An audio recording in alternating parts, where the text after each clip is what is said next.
Hey YouTube, this is Silent Prepper 1. Prepping's about a lot of things. And really prepping goes down to what are you preparing for. There's a lot of people that just prepare for natural disasters. There's other people that prepare for EMP, World War III. I met one guy that says aliens could come back. You know what? And I'm not here to judge you what you prepare for. I'm to tell you what I prepare for, what I'm doing, and then you take whatever works for you that you can gain from me and apply it to your prepping plan. Some people are going to say, Dave, I don't need all that wire. You live in an apartment. You live in a condo. You don't fix anything. There's a repair guy that comes and does everything for you, and you're just not the fixer type of guy because of necessity. You don't have to. Or you don't have the ability. You're a computer guy, and you hit computer keys, and that's how you make your money. For me, I live on a homestead, trying to develop a farm, trying to develop sustainability. So I'm always repairing something, fixing something, building something. So having wire is just something I need around me. Also, I am trying to protect myself from the collapsing dollar. So if I can have things that I purchased cheap, and a lot of these things you see are salvaged, or I got them from an auction site where I paid pennies on the dollar. Now, granted, there's a few things here that I paid full price for, and the reason I bought some of these things is because I thought I was short. So my push this week is one. I talked to you already about Camo. Camo is going to be pushed hard. I actually have some review videos on some power boxes. I'm going to do those this week.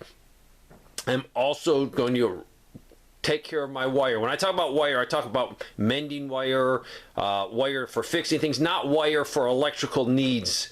That's a different category, and I've put back a lot of wire so I could take care of things. Also, I'm putting things back because my philosophy is having something tangible. You know, $100 bills are great, but with everything going up in cost, I have noticed it. I've noticed things that I've purchased years ago that have doubled in price. And it's like, wow, I'm glad I have that stuff. This week I'll be watching some auctions locally, and they got a lot of hardware. And I'm hopefully going to pick up a bunch more hardware, and it just depends on the price.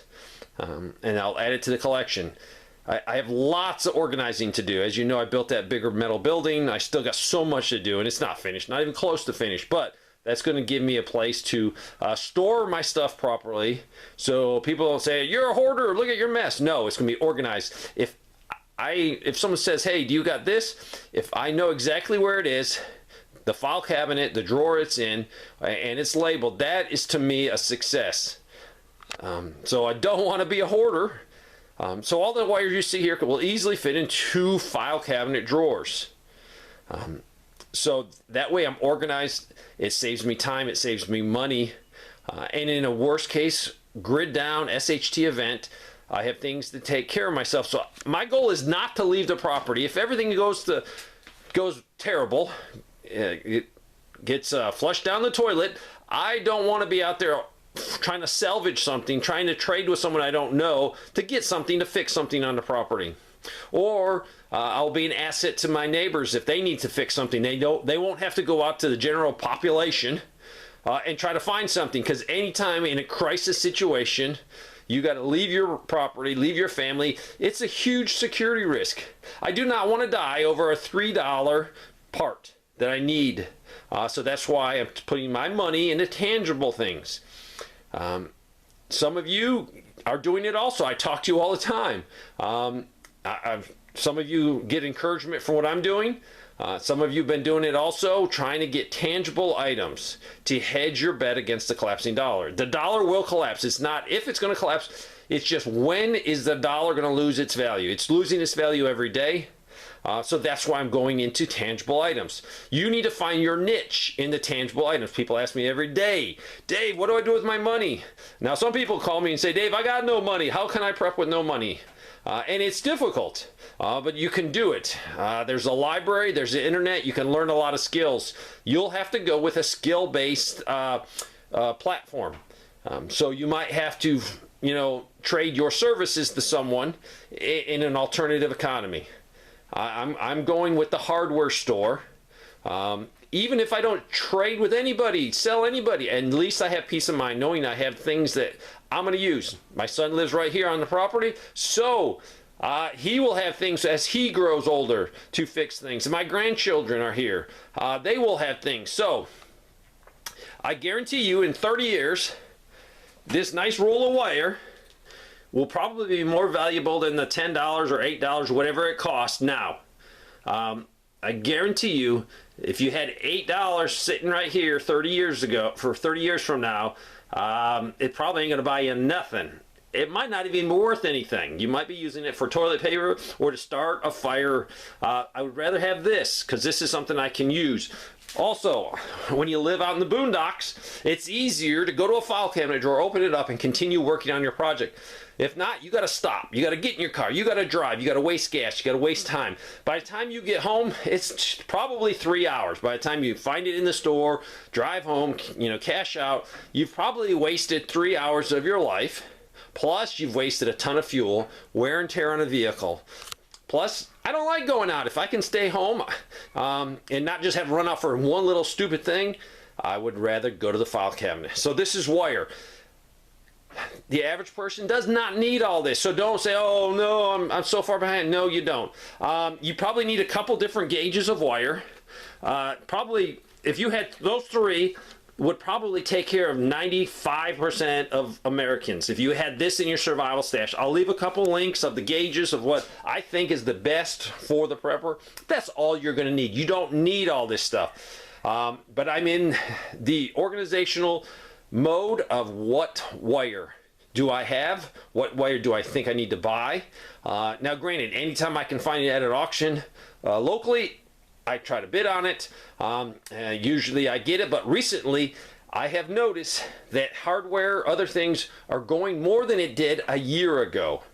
I think people are understanding the value of physical things over Federal Reserve notes. So let me go over a few things. Rebar ties. The average person doesn't need them, but I have some concrete work to do, so I know without a shadow of a doubt in the next year I'll be using rebar ties. So I buy them. I need to probably get one more brand new bag of them, and then I'm going to be set. Salvaging them. This is from wire, electrical wire. Some of this is aluminum and some of this is copper. This is excellent tie wire.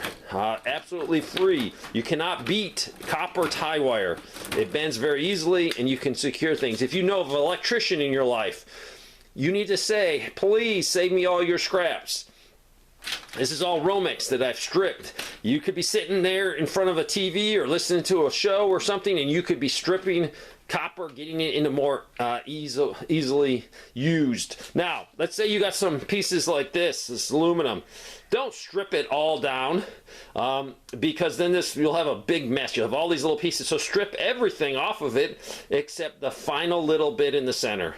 That way when you do need it, one simple cut, 2 seconds, then you can use your pieces. You can also use, after you cut it, use some electrical tape around it and put it back in an organized form instead of just throwing it in the container. But you can salvage all kinds of good wire, and I recommend it. This wire salvaged from Electric Fence. I rolled it up around here so it works really good.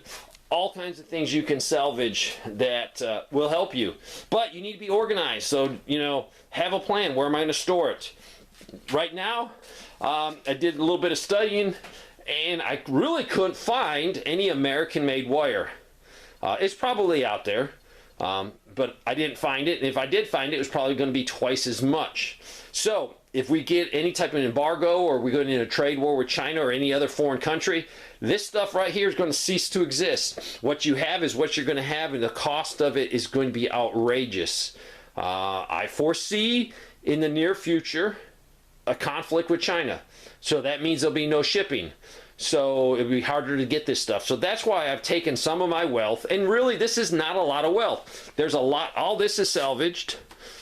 All this is salvaged. A lot of this older stuff I got at auction sites for pennies on the dollar. So I don't have a lot of money into it. Yes, I have purchased a few of these newer ones, and after today or tomorrow, after I finalize, I make sure all my wires in one place. I probably will be trying to order a few more rolls of some of the common wires. I'll put a couple links of what I think is the best, but in reality, 2 or 3 rolls of wire, the average prepper would be set in this category. Now, if you're trying to do a hardware store, or if you're trying to, you're going to have projects coming up in the next year, 2 or 3, I would purchase it now if you have the cash. A lot of people say they don't have the cash for this, so you got to prioritize and buy food, take care of shelter, take care of security. There's other things you need. But for me, prepping right now is not about guns and ammo. That category is checked off on my list. Now it is about logistics. Watching that World War II documentary is amazing, the amount of material that was used in World War II. And I truly believe we don't have that capability now. So I'm trying to take care of my family and hedge us against the time when this stuff could be scarce. And I do not want to leave my property in a grid down situation and go try to find some wire or something I need. I want to stay behind the locked gates, safe and sound, taking care of my family. So I hope this helps. The average person does not need this. But salvage. Talk to people at your church, in any type of club or group you're in. See if there's an electrician. Tell them, hey, can you save those 6-7 inch pieces, even 3 and 4 inch pieces? You can strip down and get multiple pieces of good copper wire. It's free. It just takes a little bit of work. I hope this helps. Thanks for watching.